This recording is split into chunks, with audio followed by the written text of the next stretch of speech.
Selamat datang di materi kuliah Thin Layer Chromatografi, atau kita kenal dengan istilah bahasa Indonesia kromatografi lapis tipis. Pada materi kali ini kita akan belajar tentang konsep dasar TLC dan densitometri, prinsip dasar analisis kualitatif dan kuantitatif TLC densitometri, aplikasi densitometri, analisis senyawa organik dan obat. Lalu kita akan mengenal istilah retention. Kalau misalkan dalam HPLC kita kenal dengan istilah retention time atau bahasa Indonesianya waktu tambat. Kalau untuk TLC kita kenal dengan istilah RF atau retardasi faktor. Lalu kita akan mengukur tentang lebar puncak dan jumlah lempeng teoritis, atau kalau misalkan bahas di alat biasanya tertulis HETP. Lalu ada resolusi dan pengembangan metode pemisahan, efek ukuran pada sampel, dan yang terakhir adalah teori kromatografi untuk memisahkan senyawa obat dalam campuran. Oke, sebelum kita masuk ke materi lebih lanjut, kita harus kenal. Karena tak kenal maka tak sayang. Kata kromatografi diambil dari bahasa Yunani atau bahasa Greek. Kromato dan grafi. Kromato itu artinya adalah warna, dan graf atau diambil dari kata graf artinya penulisan. Jadi kromatografi adalah menulis dengan warna. Nah, istilah ini kromatografi yang membandingkan dengan senyawa-senyawa yang lain adalah di sini ada kata-kata pemisahan. Jadi dipisahkan.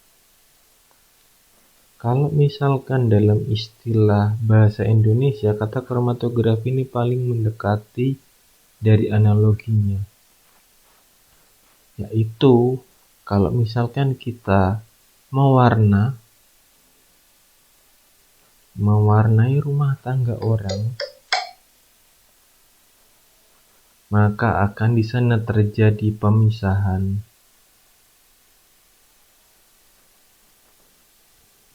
Nah, untuk kromatografi ini, pemisahannya adalah berdasarkan antara fase gerak dan fase diam. Jadi di sana ada perbedaan partisi.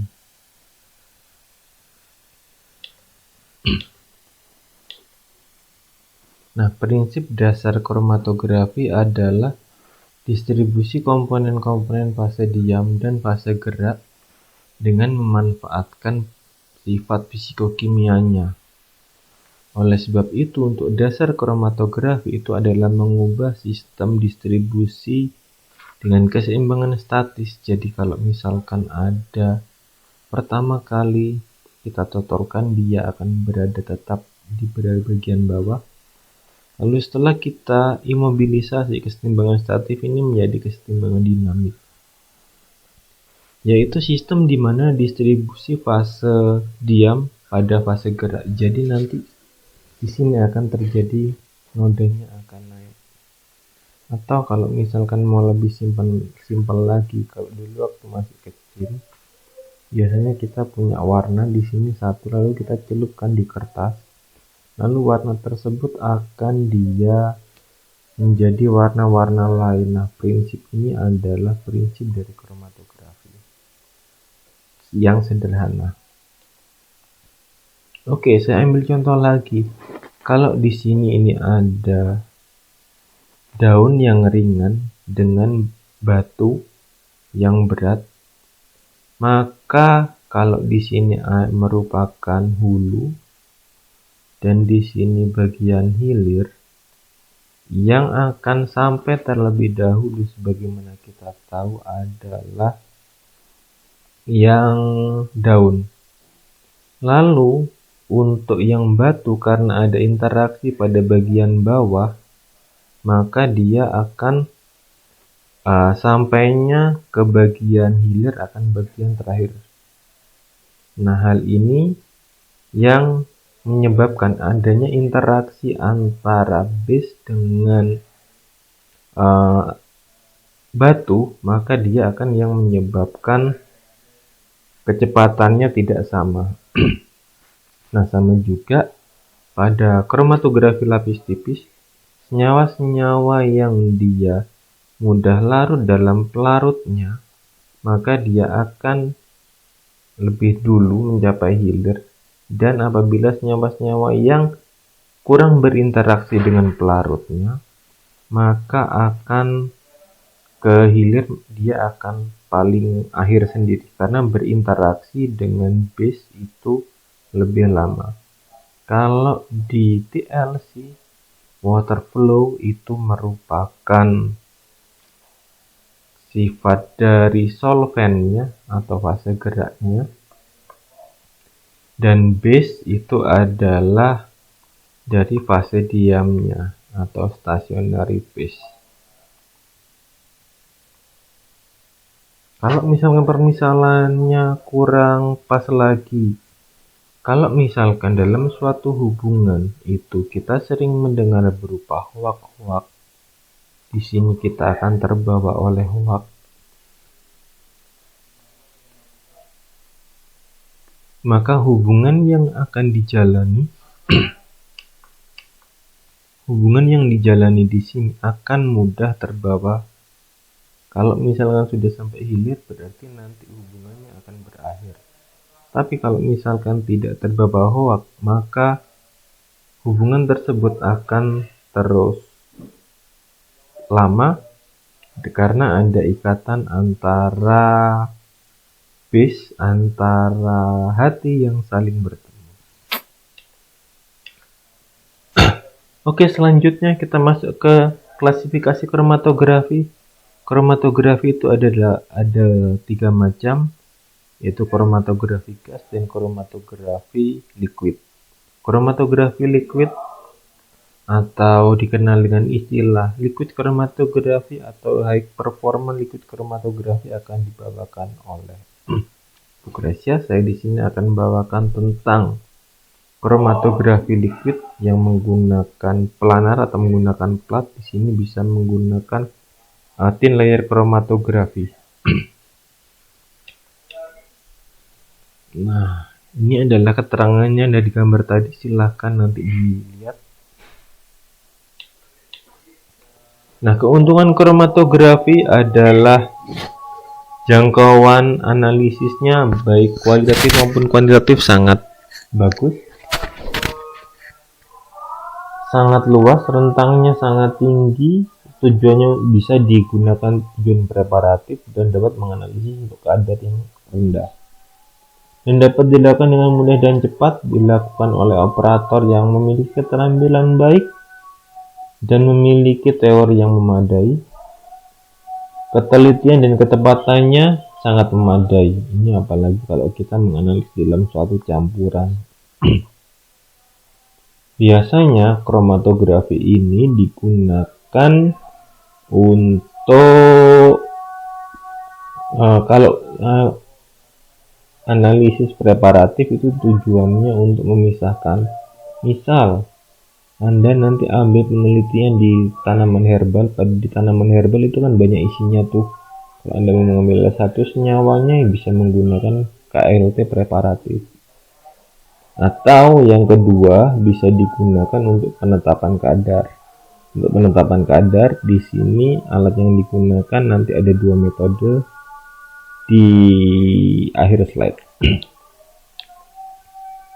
Nah, prinsip pemisahannya apabila TLC fase geraknya cair, fase diamnya padat berdasarkan absorpsi itu jadi menempelnya antara analit dengan fase diam. Jadi seperti yang tadi di atas, Apabila dia berinteraksi dengan fase diam lebih lama seperti batu itu, maka dia akan lebih lama berinteraksinya dan keluarnya di peak. Nanti saya akan tunjukkan keluarnya pada paper, maka dia akan yang paling belakang. Nah, untuk kromatografi planar ada berbagai macam metode, ada berbagai macam cara. Yang pertama kromatografi lapis tipis, atau kalau bahasa Inggrisnya kita kenal dengan istilah thin layer kromatografi. Ada kromatografi kertas dan ada elektrokromatography atau elektroforesis. Untuk elektroforesis nanti kalian akan mendapatkan materinya pada materi bioteknologi. Untuk fase diam merupakan bagian lapisan uniform yang datar, dan fase diam ini ada bagian pendukungnya atau bagian belakangnya, biasanya berupa plat kaca, aluminium, atau plastik.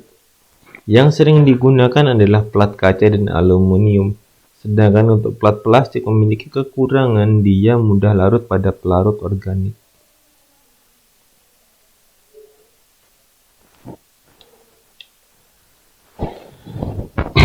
Prinsip kromatografi kertas sama dengan KLT. Fase diamnya biasanya berupa air yang dapat didukung oleh plat serat selulose yang ukurannya hampir sama atau uniform. Fase geraknya merupakan kombinasi antara air dan pelarut organik. Dan kertas yang digunakan umumnya adalah kertas Whatman dan kertas Skill and School, Nature and School. Dan itu nomor kertasnya. Masing-masing kertas memiliki karakteristik sendiri. Untuk kromatografi lapis tipis atau KLT, prinsipnya adalah berdasarkan absorpsi, partisi, pertukaran ion, atau fase terbalik atau reverse phase, tergantung dari fase diamnya. Fase diamnya merupakan bahan padat yang secara homogen diletakkan pada plat kaca aluminium atau plastik dengan ketebalan kurang lebih 0,250 mm. Fase geraknya disebut eluent atau pelarut pengembang yang terdiri dari satu atau dua jenis kombinasi dari pelarut. Nah, kalau kita memisahkan sampel nonpolar maka digunakan eluent nonpolar. Tapi kalau kita akan memisahkan sampel yang polar maka kita gunakan eluent yang polar. Nantinya kita gunakan perbandingan antara eluent polar dan non-polar sehingga nanti didapatkan nilai dari retention time-nya kira-kira ada di tengah kalau untuk dianalisa. Tapi kalau misalkan kalian mau untuk preparatif itu masih bisa di bagian atas. Fase diam pada KLT bisa terdiri dari silika gel atau disebut alumina atau disebut dengan kieselguhr, atau bisa berupa selulosa atau silika gel, atau bisa menggunakan selulosa penukar ion atau resin penukar ion, atau kita bisa menggunakan sepadak gel, atau kita bisa menggunakan poliamida dan pora pak. Pada fase diam, organik tidak dapat digunakan karena untuk fase diam organik itu kita tidak bisa menggunakan eluent dengan asam kuat. Nah, kalau misalkan kita pakai silika gel, maka mekanisme prinsipnya berdasarkan absorpsi. Kalau kita menggunakan silika gel reverse phase, maka prinsipnya adalah fase terbalik. Kalau misalkan kita menggunakan selulose, merupakan partisi, aluminium oksida, absorpsi, poliamid, pertukaran ion atau ion etching, Mg silikat, absorpsi. KLT dengan fase diam nonpolar itu dikenal dengan KLT fase balik atau kita kenal dengan istilah reverse phase. Fase diamnya terdiri dari RP2, reverse phase 2, reverse phase 3, dan RP18, reverse phase 18. Ini biasanya ada C. C itu adalah karbon yang digunakan. Kalau C8 berarti RP8, jumlah karbonnya 8. Kalau RP18, jumlah atom karbonnya itu 18. Ingat, semakin panjang ikatan rantai karbon, maka senyawa tersebut semakin bersifat nonpolar. Nah, ini cara elusi. Di sini ada chambernya, lalu chambernya itu chamber, atau kalau tidak ada chamber kita bisa menggunakan toples. Lalu setelah itu kita kasih larutan pengembangnya atau fase diamnya, fase geraknya. Lalu setelah itu kita tunggu sampai chambernya jenuh. Taunya chamber jenuh di mana? Biasanya di sini kita kasih kertas saring untuk melihat kejenuhan chamber. Lalu kita lempeng KLT-nya kita taruhkan. Lalu di sini ada penyangga lempengnya. Nah, chamber ini merupakan seperti kaca yang dia terdiri dari 4 sudut, dan di sana tidak ada lem-lemannya, jadi seperti toples. Nah, kalau misalnya kita punya senyawa awalnya dalam bentuk campuran, dengan kita lewatkan pada kromatografi, maka akan terpisah menjadi 3 bagian. Nah, cara kerjanya kita harus menyiapkan larutan pengembang atau mobile phase. Tuangkan ke chamber lah, atau kalau misalkan nggak ada, contohnya saya pakai beker saja. Lalu kurang lebih ya 0, cm, tapi ini ndak harus, tapi yang umumnya digunakan adalah 0, cm, 0,5 cm. Lalu setelah itu kita gunakan kertas untuk mengetahui apakah kolom tersebut sudah jenuh. Jangan lupa kita tutup di sini dengan menggunakan penutupnya. Biasanya kalau chamber yang asli penutupnya dari aluminium atau dari kaca.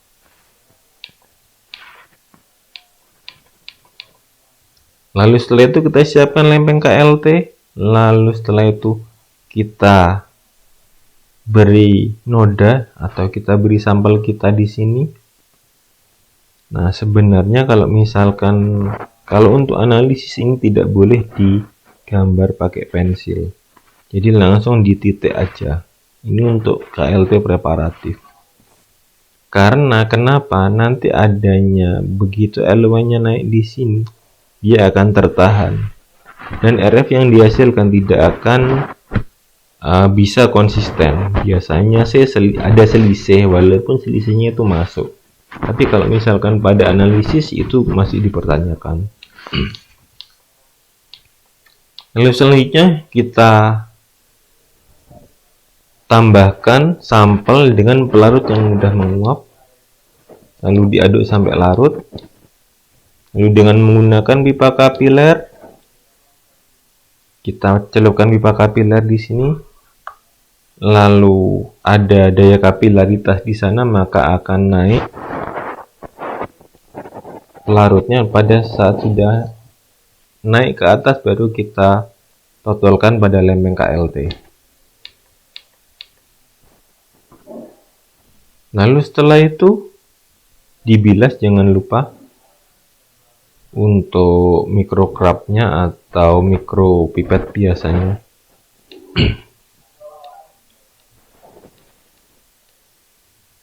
Lalu setelah nodanya dirasa sudah cukup, noda siap untuk dikembangkan atau dieluasi. Nah, kalau menaruhnya itu harus berhati-hati sekali, karena apabila kalian naruhnya tidak lurus, maka pengembangannya atau eluasinya akan miring.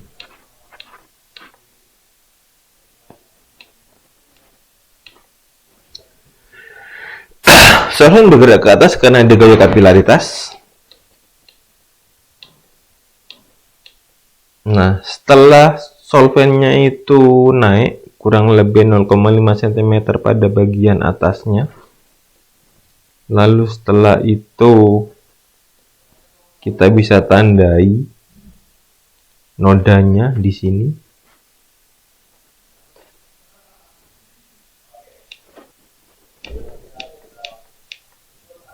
Nah, untuk visualisasi noda kita bisa gunakan dengan penampak noda, atau kita bisa menggunakan lampu UV, atau kita menggunakan alat namanya densitometer yang menggunakan sumber radiasi lampu deuterium, tungsten, dan merkuri.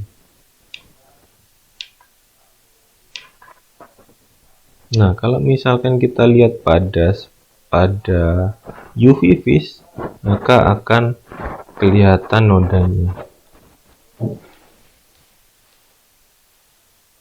Nah, karena dia pada ketika campuran konsentrasinya berbeda, yang paling tengah kanan menunjukkan noda yang sangat tepat, sedangkan yang bagian kiri itu adalah terlalu rendah konsentrasinya sehingga noda bergerak secara bersamaan, sehingga nanti nilai RF-nya sulit dibaca. RF itu retardasi faktor adalah merupakan suatu nilai yang menunjukkan perbedaan kemampuan metode kromatografi lapis tipis untuk memisahkan metodenya, untuk memisahkan antar analit. Nah, apabila kalian waktu nyelupkan itu memiliki corengan yang besar, maka kedua campuran tersebut susah dipisahkan. Nah, untuk ini dia tidak berpisah, karena itu kalian harus memodifikasi pelarutnya. Ini ilustrasinya. Jadi awal ada lempeng dari kromatografi, lalu kita berikan noda, lalu setelah itu kita masukkan di chamber yang sudah terjenuhkan, lalu kita eluasi dan noda tersebut akan terpisah. Nah, ini adalah contoh antara digoxin dengan digoxin. Ada digoxin dan digitoxin pada sampel. Apabila dia menggunakan pewarnaan, maka akan terlihat gambar A, B, dan C. Apabila dilihat pada lampu UV vis, pada lampu UV dengan panjang gelombang 366 nanometer, maka akan terlihat seperti ini.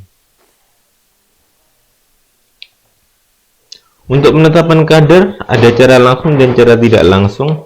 Untuk yang cara tidak langsung adalah noda yang terbentuk tadi itu dikerok. Setelah dikerok, lalu kita gunakan alat lain. Misal kita mau analisis secara UV vis, lalu kita menggunakan alat spektrofotometer UV vis atau instrumen lain yang sesuai. Kalau misalkan dia berfluoresen, silakan gunakan spektrofluoresen. Untuk cara langsung, kita bisa gunakan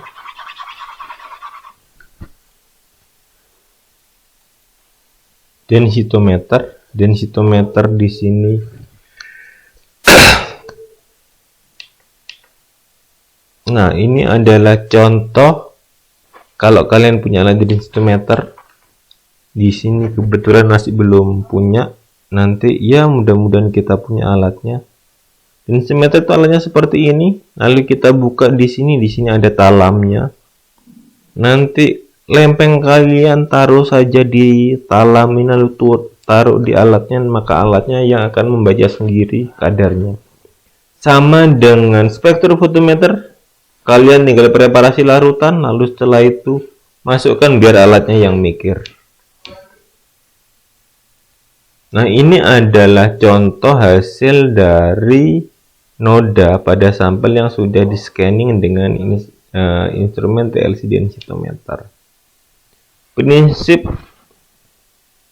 densitometer adalah berdasarkan hukum Kubel-Kamang, di mana apabila ada cahaya yang dipantulkan, jadi ini adalah bagian dari TLC-nya akan datar. Lalu ada sinar datang di sini, sebagian akan diserap dan sebagian akan dipantulkan. Cahaya yang dipantulkan tersebut jika strukturnya dia tidak beraturan, maka pantulannya tidak akan beraturan. Karena pada KLT itu strukturnya uniform, maka di sini akan terjadi pemantulan yang homogen. Begitu pemantulannya homogen, maka akan terbentuk persamaan dari Gobel-Kamang.